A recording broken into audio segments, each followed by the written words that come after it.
Welcome to my May TBR. As usual, I don't know what's happened this past month. I don't know how it's already May. I don't really know what happened to my reading in April, I'm going to be honest. I'm recording this a little bit early and this month has just been a bit wild. I don't know how much of my April TBR I will have gotten through by the end of the month. Still got a couple of days left and it should be fine. I wasn't really sure what to go for my May TBR, just because I am verging on a slump. I'm okay at the moment, but I feel like as soon as I try to put a strict TBR on myself and go from a list or something, I'm just gonna fall apart. So I tried to put this TBR together by vibes only, so it may well change. This is just what I'm in the mood for right now, a few days before May. Just some ideas that I have because I have some like projects going on, or not really projects, but like challenges and goals for the end of the year, and I feel like I need to make some progress, otherwise I'm just going to lose my mind. So I've put together a few books from my physical TBR that I would like to get to. I'm, as you know, trying to reduce my physical TBR down to 0 at some point.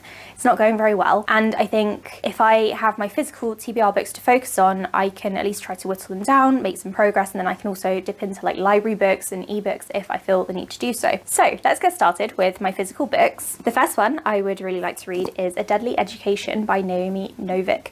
I bought this one last year on my honeymoon, my first honeymoon. I'm going on a second next year. This one is about a magical school, which I believe is somewhat like alive and is trying to kill its students or something. It follows someone called Elle. She's very aware of the school's dangers. She may be without allies, but she possesses a dark power strong enough to level mountains. So Elle is trying her hardest not to use her power so that she doesn't kill all the other students. And there's a map at the beginning. This is a really nice addition, actually. I found this in a charity shop, I think in Bath, if I remember correctly. Oh, it says happy birthday to Susan, with all my love, Michael, October 2020. Wonder if Michael and Susan are still together. So yeah, I would really like to read this one. I think I did start it a while back as an ebook, but I didn't get very far through it, and that was when I was in my ebook slump. So hopefully this time it will go better. I've also picked up The Versions of Us. I feel like this is going to be a really fast one to read, really fast one to get into, because it's a time travel parallel universe kind of story. I think it's kind of about how various moments, or just one moment, can define your entire life. So I'm very interested in these kinds of stories. I always really enjoy them, so I'm looking forward to this. I hope it's well written. I've not seen the best things about it, but I've not seen horrible things either. It just seems to be very like middle of the road. I hope it's good. I also really want to pick up The Final Strife because my friend Justine DNF'd it recently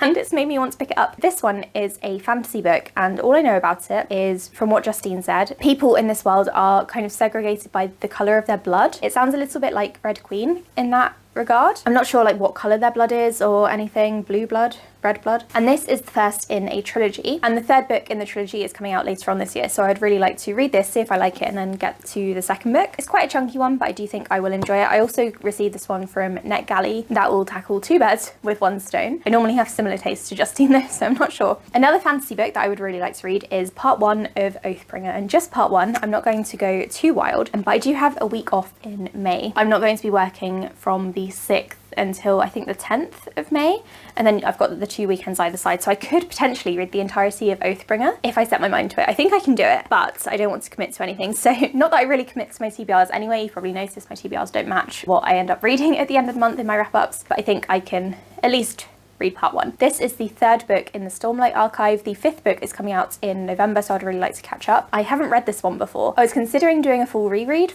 of The Way of Kings and Words of Radiance and then getting to this, but I don't know. Don't know if I really want to. So I have decided to carry on starting with this one. I don't really know how to explain the Stormlight Archive other than it follows people called Cal, Adeline, who are my ship, Dalinar, and Shalyn, I guess you say her name. I'm not a fan of her, but I love all the other characters. I think they're all brilliant, so I'm really looking forward to carrying on with the series. It's definitely a very character-driven story, I would say, and I really enjoy the world building as well. Brandon Sanderson always has very interesting world building, so that's why I'd like to get to this one. I would also like to get to The World Gives Way. This one is a sci-fi book. I'm not entirely sure what it's about. I just know that Riley, I think, really enjoyed this one and raved about it, and it's very underhyped, I think. It says here that the main character, Mira, is a contract worker on a ship carrying the last of humanity to a new home. In 50 years, she will be free. But right now she works for a wealthy family, and then one night, one of the family members, or all the family members,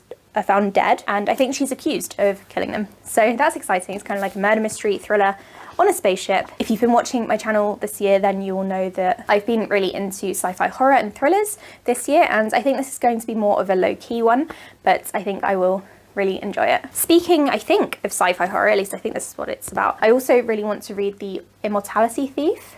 This is the first in a duology. The second one isn't out yet, and I don't think it's coming out anytime soon. But this one is about an abandoned spaceship, and it's crawling with monsters, something lurking in the shadows, dark secrets. Trapped and with time running out, Sean will have to rely on his wits, his closest friend Benny, the monsters within, and the enemies around him to get out with the riches he was promised. So yeah, I think that sounds really good, really interesting. And once again, on the same theme, talking of sci-fi horror, if I haven't read this one in April already, I would like to really read it.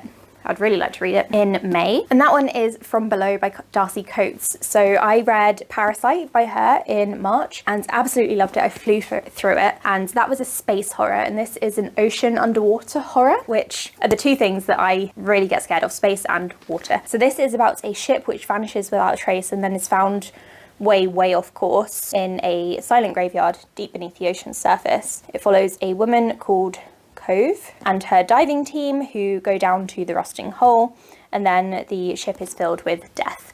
This sounds so good. I'm really excited for this one, and again, I may read it in a couple of days' time, but if not, I definitely want to read it in May. For something a little bit different, maybe a little bit lighter, I have Icebreaker. I already started this one a while ago, but I couldn't really get into it, so I'm going to try again now that I know that I don't hate sports romance. Shout out to Mile High. This one is another hockey romance with also a figure ice skater. In case you didn't know, you probably don't because I don't really talk about it.